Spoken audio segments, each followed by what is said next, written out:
Olá, viajantes, tudo bem com vocês? Se é a primeira vez que você está aqui no canal, meu nome é Monique Larentes e aqui você encontra vídeos sobre viagem, cultura e entretenimento. Hoje eu trouxe uma convidada muito especial, a escritora Vanessa, que ela tem o dom de escrever palavras simples que se transformam em grandes emoções. Ela veio contar um pouquinho da história dela aqui e mostrar os livros, então, que ela já escreveu, falar um pouquinho deles. Olá, tudo bem? Muito obrigada pelo convite. Amo seus conteúdos, você sabe. A gente já tem uma troca aqui na internet que é muito gostosa, muito prazerosa. Estou muito feliz de estar aqui, porque eu sei que é um público que é engajado com literatura, com arte, com visões diferentes, novas formas de enxergar a vida, o mundo.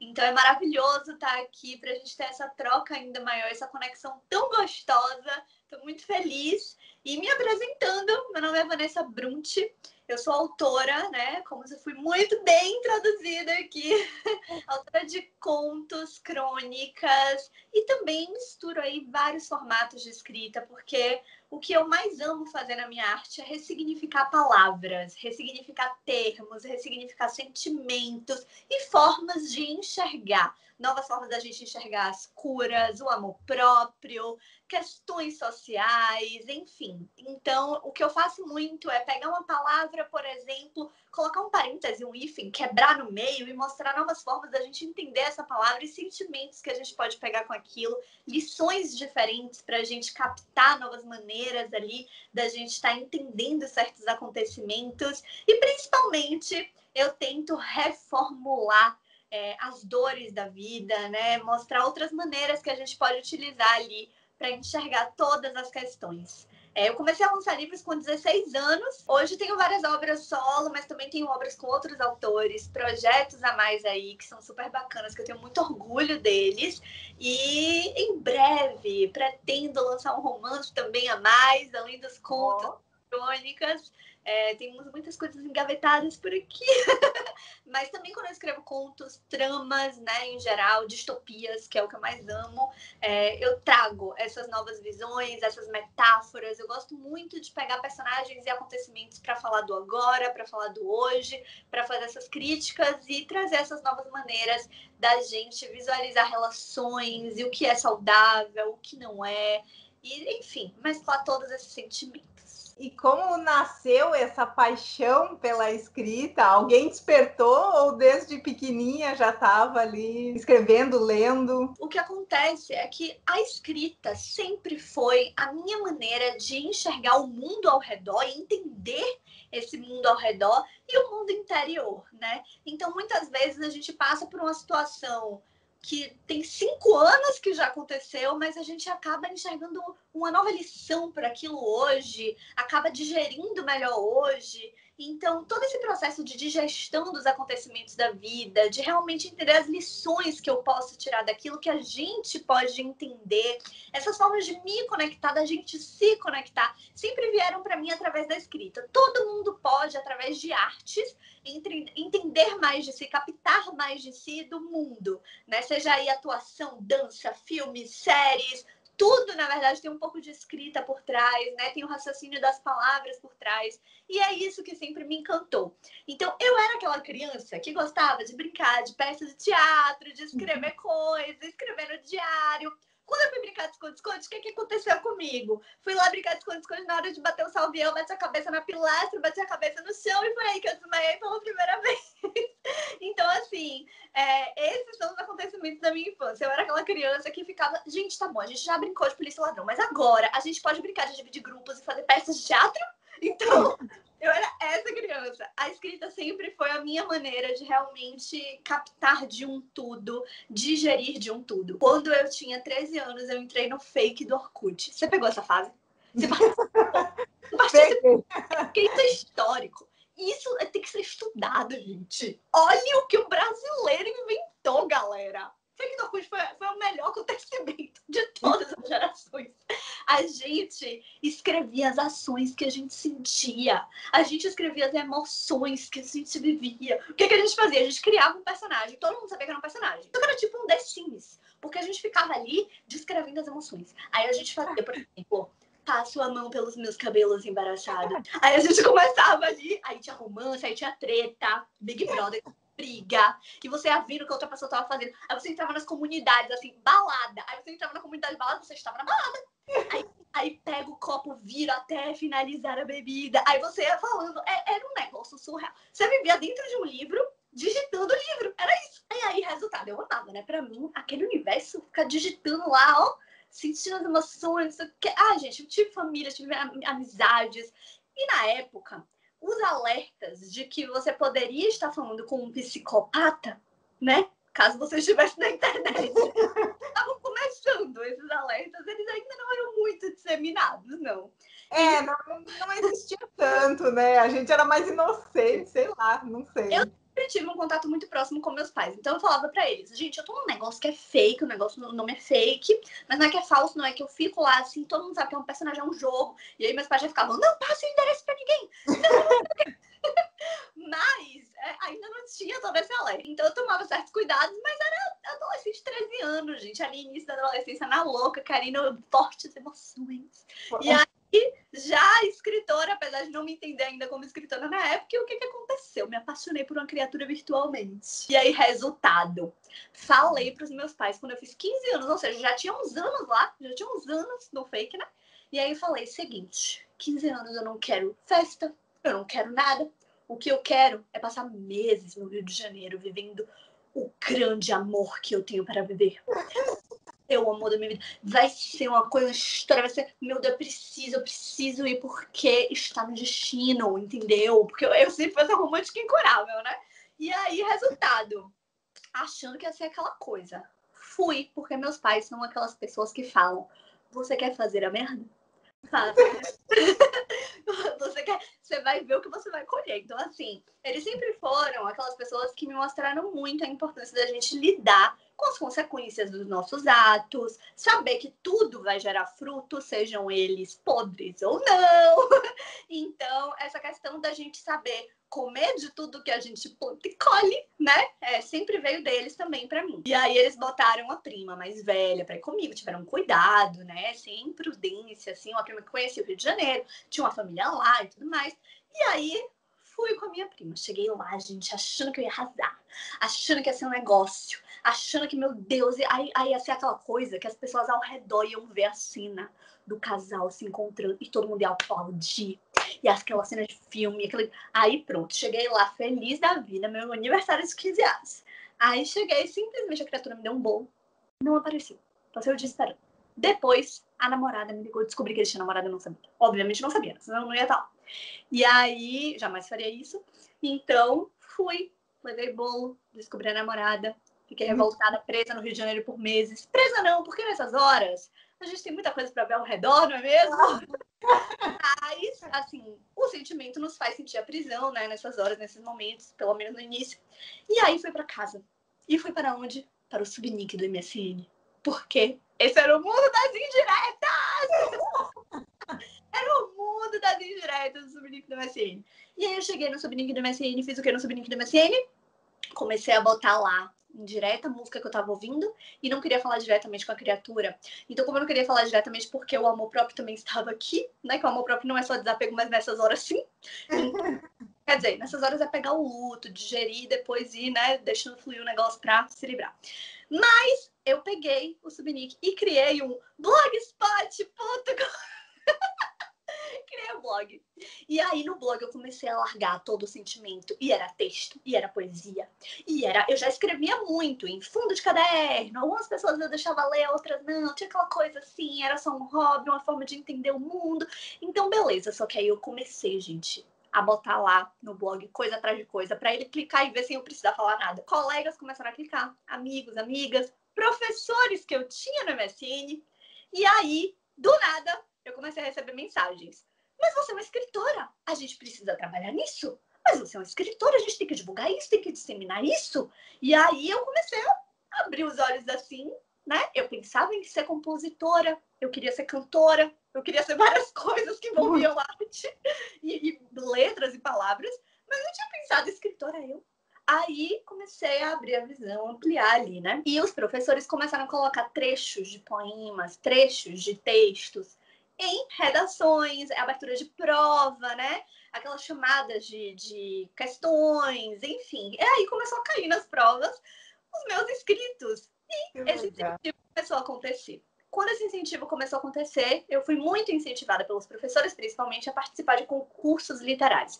E isso eu digo para qualquer autor. E até para leitores também, para descobrir novos autores. Olhem os concursos literários, olhem os editais, olhem as possibilidades que estão acontecendo. Prêmio Kindle de literatura, tem tanto autor novo, massa aí no meio. Então, assim, dá uma olhada em tudo isso que está movimentando a cena de autores contemporâneos. Foi participando de concursos literários que eu comecei a lançar meus livros. Porque foi aí que eu comecei a ter contato com editoras, ganhar esses concursos, comecei a ganhar concurso de poesia, de crônica. E muitos desses concursos resultam em um prêmio que é lançar livros. Então, eu ganhava o concurso, ficava em primeiro lugar, ficava ali nos primeiros lugares e lançava livro novo. E aí eu comecei a lançar os livros, ter contatos com editoras e comecei a lançar meus livros depois desse ganho, dessa perda. Já lançou quantos livros aí no mercado? Esse aqui é o Não Precisa Ser Assim. Ele tem a capa meio brilhosa, então está pegando um pouco a luz. Mas Não Precisa Ser Assim, ele foi o último livro lançado. Ele traz frases soltas pelas páginas, com muitas brincadeiras com palavras, jogos de palavras, que é aí, né, o meu ponto principal. Muitos textos, crônicas, contos, um pouquinho, mas tem mais ali no depois daquilo, que eu vou falar dele já já, mas principalmente textos, pequenos poemas e muitas frases soltas pelas páginas. Então, ele traz essa brincadeira com palavras, esses escritos diferenciados, ele é bem dinâmico, ele não precisa ser lido em ordem linear. Então, ele tem 3 capítulos diferentes, né? Que são ali capítulos que mostram fases diferenciadas de relações humanas. E aí tem uma brincadeira com as palavras dos capítulos também. E dentro disso, a gente tem essas divisões de capítulos e você pode ler os capítulos da maneira que você quiser, abrindo páginas para, enfim, descobrir uma nova mensagem ou lendo na ordem certinha. O Não Precisa Ser Assim, ele é um livro para a gente ressignificar o que a gente não precisa aceitar, porque não precisa ser entendido como algo normal, não precisa ser entendido como algo costumeiro, porque a vida, a nossa sociedade traz muitos pontos, graças a Deus estamos quebrando muitos deles, mas ainda traz muitos pontos de banalizações de coisas que não deveriam ser banalizadas. E ainda traz noções tortuosas que não deveriam ser levadas daquela maneira. Temos, por exemplo, uma noção absurda de que o amor próprio é o desapego, como a gente estava falando agora. E, na verdade, ele vai para muito além disso. E, às vezes, ele é o oposto disso. Então, esses ressignificados que a gente precisa montar, mas, obviamente, encontrando a nossa valorização de nós mesmos e entendendo mais da sociedade e transformando certas coisas, como, por exemplo, humildade. Será que humildade é você nunca se colocar para cima, nunca valorizar o que você faz, nunca levantar o dedo e falar, eu sei fazer isso e faço muito bem? Será que humildade é isso? Ou será que humildade, na verdade, é você levantar os outros com você enquanto você também levanta a si mesmo? Será que humildade é você se diminuir para você ser humilde? Ou será que é você não diminuir o outro? Então, todos esses termos, esses ressignificados de várias palavras, de vários acontecimentos sociais, que vão aí desde leveza também. Será que leveza é uma pessoa ser sempre sorridente? Ser sempre feliz? Será que leveza é uma pessoa nunca poder falar isso tá errado, eu não gostei? Isso não pode ser assim, eu não aceito? Isso também não é ser leve? Não é você não ficar guardando dentro de si o que você não deveria? Será que não é ser leve você virar e reclamar da mesma coisa novamente para não ficar entalado aqui até você explodir em um determinado momento? Então, todos esses significados, o que é leveza, o que é humildade, o que é amor próprio, todos esses termos, todos esses sentidos são ressignificados no Não Precisa Ser Assim. O Depois Daquilo, esse livro é o mais vendido, é o xodó dos leitores. Ele é bem fininho também. Ele mistura muitas crônicas, algumas que tem uma pegada de quase de conto também, muitas frases soltas pelas páginas também, mas ele tem mais texto do que o Não Precisa Ser Assim.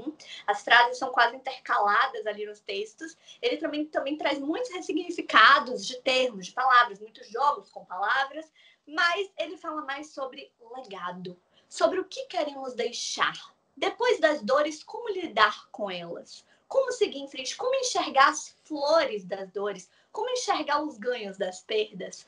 como tornar aquilo que nos feriu um legado que a gente deixa na cara da outra pessoa para fazer falta, para fazer verdade, para deixar de fato algo que muda vidas, enquanto você só continua evoluindo na sua.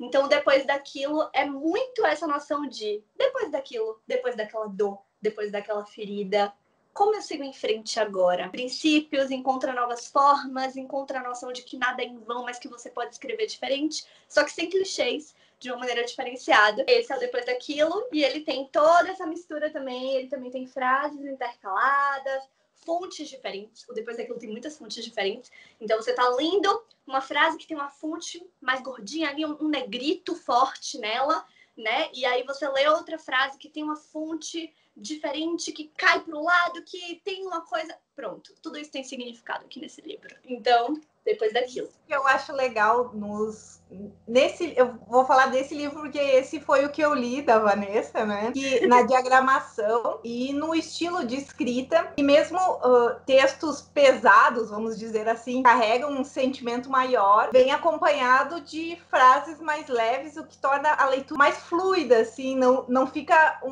uma leitura pesada para o leitor ficar lendo, né? Isso é muito legal, porque o livro é grande, mas tu nem sente, tu vai lendo, para um pouquinho, que nem a Vanessa falou, né? Dá para te pegar e abrir numa parte, ler aquela parte. Isso é maravilhoso, fico muito feliz de ouvir isso, porque Depois daquilo, eu acho que ele é um livro que eu gosto de falar que é a minha baguncinha organizada, né? Não precisa ser assim, tem uma frase que é: bagunças sempre nos organizam quando não tentamos escondê-las. E eu acho que Depois daquilo foi isso. Eu não quis esconder a bagunça sentimental, eu quis mesmo colocar ela ali. Eu sou muito fã de Taylor Swift, que é uma grande compositora, né? Infelizmente, poucas pessoas sabem de fato a compositora que ela é, conhecem só aqueles grandes singles, né? Mas o Red é o meu álbum favorito dela, que é uma baguncinha sentimental. Ele traz ali um monte de estilo musical e, meu Deus, são vários sentimentos misturados e muitas intensidades. E eu sinto que o Depois daquilo é o meu Red, assim, né? Quando eu falo de uma arte que eu gosto pra trazer uma certa comparação nesse sentido. Então, ele mistura muitos textos com temáticas muito diferentes que se ligam nessa questão do legado, do que eu quero deixar, né? Lembrando de quem eu sou acima de tudo, do que eu posso acima de tudo, do que eu sei que eu posso, que eu mereço mais. Então, todas essas noções se misturam nessa loucura de textos de tamanhos diferentes, e frases, e pequenos poemas. Então, Depois daquilo, realmente, é essa misturinha que eu sinto que me organizou e eu espero que organize seus sentimentos também, de certa forma. E aí nós temos o Ir Também é Ficar. Esse aqui é o meu xodó. Assim, todos são, mas agora esse é o xodó. Por quê?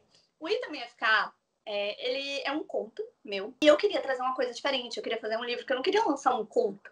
Eu queria lançar vários contos, só que eu não queria só contos meus, eu queria contos de colegas. Eu queria trazer autores baianos, minha terra. Eu queria colocar a galera ali com suas vozes diferentes para a gente fazer críticas às banalizações dos relacionamentos contemporâneos. Então, eu uni vários autores baianos, colegas que eu amo, que eu admiro muito os trabalhos, para a gente falar justamente sobre essa ressignificação das relações atuais, né? Da gente saber lutar mais, da gente lembrar, acima e além de qualquer coisa, antes de ir embora, que ir também é ficar. Então, esse é o título do meu conto, né? Que é o maiorzinho do livro.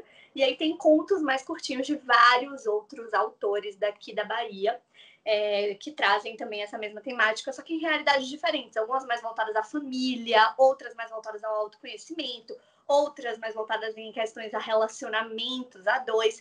E o meu conto é uma distopia que trata sobre uma realidade que, na verdade, fala do hoje, né? São críticas ao hoje, mas que fala de uma realidade que se passa em 2040. E nessa realidade não existe mais a possibilidade de você ter sobrenome, família, relacionamentos duradouros, tudo é proibido.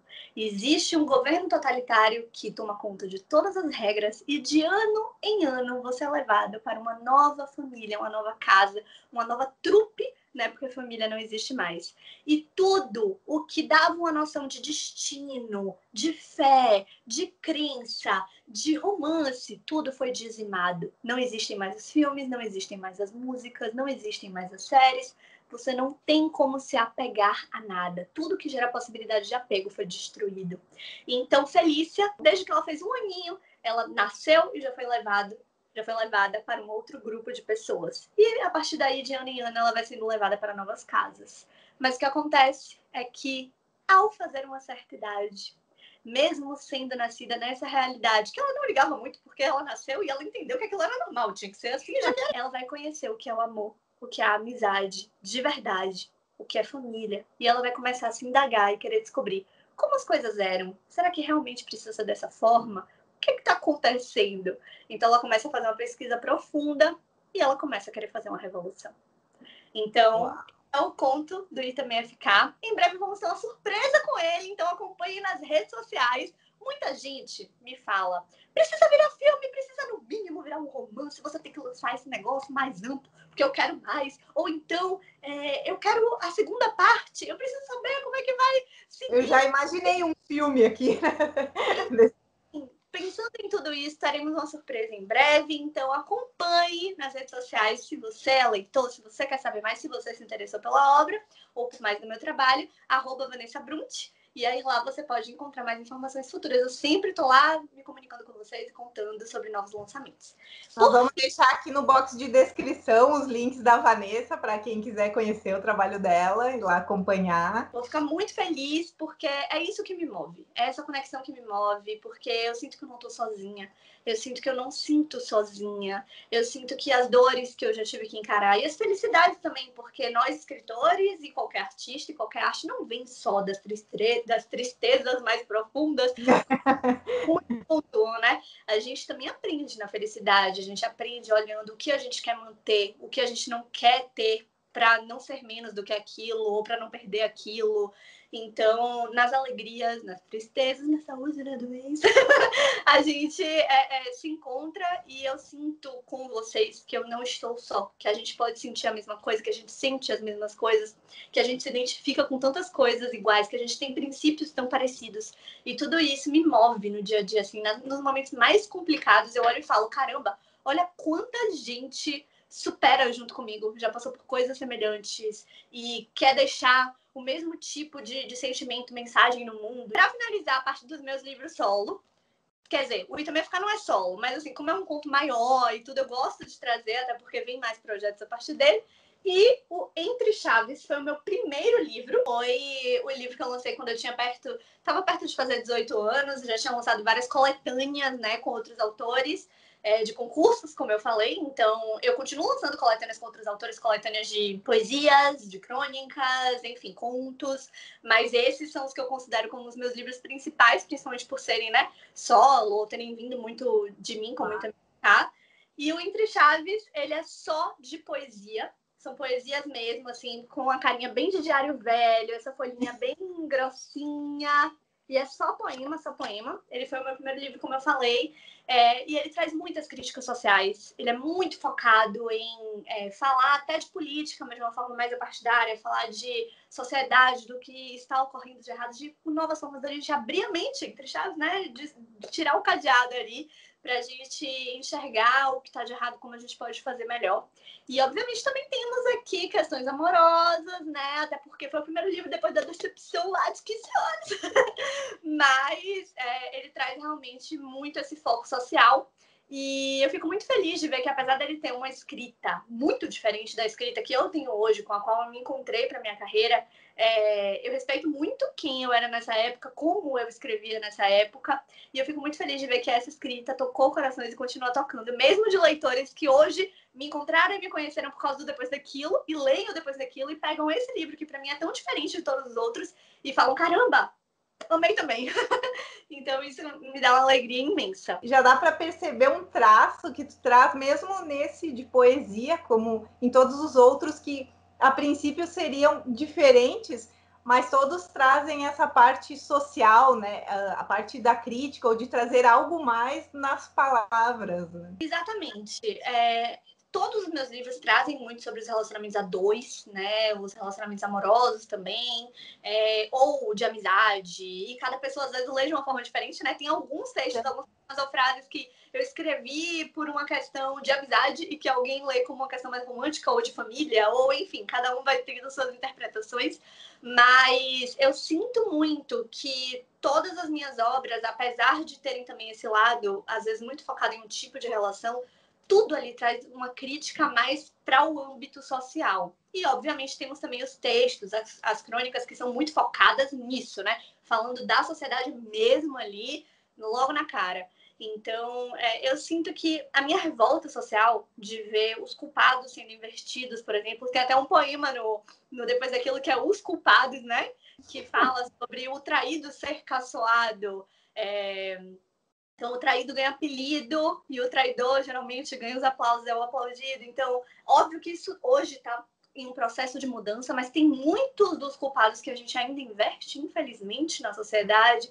Então, todas essas questões que me deixam revoltas, né, de querer ver diferente, de querer ver as pessoas que têm culpa levando a culpa, certo? Correta, aprendendo com aquilo. Não estou falando aqui da cultura de cancelamento, mas estou falando de não apontar o dedo para quem não é o errado ali na situação. Então, tem muitas questões, assim, sociais. O Itamiaficar, por exemplo, é uma crítica mesmo, metafórica, né? A todas essas questões que a gente tem de banalização, de sair de um relacionamento para o outro como se não fosse nada demais. E das pessoas não se importarem tanto com o que elas fazem na vida umas das outras. Então, no Itamiaficar tem algumas metáforas ali, como, por exemplo, na hora que você é levado para uma outra casa, vem os removedores, que são aquelas pessoas do governo que vão te levar, e você não pode fazer nada naquele momento. Você não pode parar para ir ao banheiro, você não pode... esqueci uma coisa, deixa eu pegar aqui. Não, naquela hora eles te arrastam e você tem que ir no momento exato. E quando isso acontece, muitas pessoas acabam esquecendo alguma coisinha ou deixando alguma coisinha. Seja um pedaço de um brinco, seja uma roupa, alguma coisa fica ali, porque a gente sempre deixa partes que a gente talvez nem tenha se tocado que deixou na vida de outras pessoas. Então, essas casas no Itamiaficar simbolizam muito pessoas pelas quais a gente vai passando, né, pelas vidas. E o que a gente deixa, às vezes, sem perceber. E o quanto é importante a gente se importar com o que a gente está deixando. Então, o Itamiaficar, ele tem muitas mensagens, simbologias desse tipo, assim como em todos os textos, né, todos os meus escritos. E eu fico muito feliz de ver os comentários, né, da galera percebendo essas metáforas, percebendo essas entrelinhas. Isso me deixa extremamente feliz, assim, é muito satisfatório. Muito obrigada pela tua presença aqui. Eu não sei se tu quer deixar alguma mensagem para o pessoal que está assistindo. Gente, eu quero convocar todos os leitores e autores também a prestarem atenção nesse processo que tem acontecido digitalmente, fora do âmbito digital, em relação aos autores contemporâneos. Muitos autores estão nas redes sociais. Muitos autores vendem livros de forma independente, muitos autores fazem as promoções dos livros que vendem nas editoras, nas livrarias, enfim. Então, é muito bacana acompanhar os autores de perto, ter essa conexão, analisar o que eles estão oferecendo ali nas redes e fazer parte dessa disseminação, de divulgar os autores nacionais. Tudo isso é tão importante. Às vezes você pensa que se você compartilhar uma coisinha ou outra, ele não vai ligar. O autor liga, o autor vê, gente. É tão importante, mesmo que seja um autor com bilhões de seguidores, isso importa porque você está movimentando a cena nacional. Então, ficar de olho nos concursos, nos prêmios nacionais, ficar de olho nas redes sociais, se descobrir um autor novo, parar para pensar, peraí, deixa eu conhecer a história desse autor, deixa eu ver se ele tem rede social, se ele ainda é vivo. Muita gente acha na internet que eu sou morta. Então, eu tô aqui. A gente acha que Vanessa Bronte, como já dizia Vanessa Bronte, leio muito isso. Então, assim, eu tô aqui, eu tô nas redes sociais e muita gente não sabe. Então, é muito importante esse movimento. Eu aguardo vocês, muitos outros autores aguardam. Nós temos autores incríveis que escrevem vários gêneros diferentes aqui no nosso Brasil, na Bahia. Também. Eu queria pedir a vocês que fiquem de olho, que façam esse movimento ao descobrirem um autor novo, uma frase até na internet que você gostou de um autor, dá uma olhadinha no trabalho dele. E é isso. Muito obrigada pelo convite, muito obrigada a você que está assistindo a gente. Obrigada, Monique, pelo seu conteúdo, que é sempre maravilhoso. Obrigada, Vanessa, pela tua presença, então, mais uma vez. E tchau, pessoal, até